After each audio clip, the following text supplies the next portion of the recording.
Господине премиер Заев, јас ве прашувам за тоа што го пренесуваат денес медиумите во Република Македонија.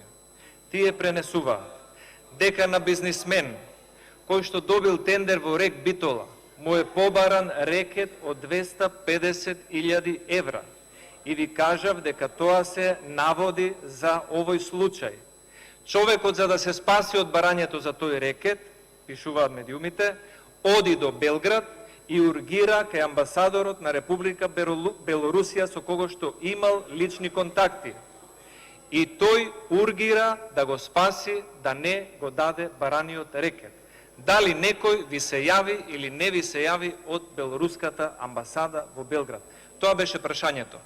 А за вашето злоупотребување на деловникот и колегата Мисовски за нереагирање, повторно ќе ви кажам. Зошто на пратеничко прашање не доставувате биографија кој е Љупчо Зафировски? Зошто на пратеничко прашање поставено не кажувате кој го потпиша договорот со Љупчо Зафировски?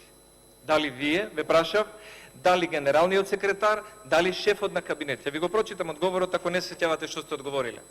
Љупчо Зафировски нема трансакцијска сметка во Република Македонија, затоа што човекот има многу доверители на кои што им должи. Платата која што ја приме од македонскиот буџет, од македонските граѓани, му се исплаќа на сметка во Србија. Љупчо Зафировски не го познава Макрон, ниту еден негов дипломат во неговиот кабинет. Љупчо Зафировски се занимава со извоз на прехрамбени земјоделски производи и вам во минатото и сега ви помага во тој бизнис.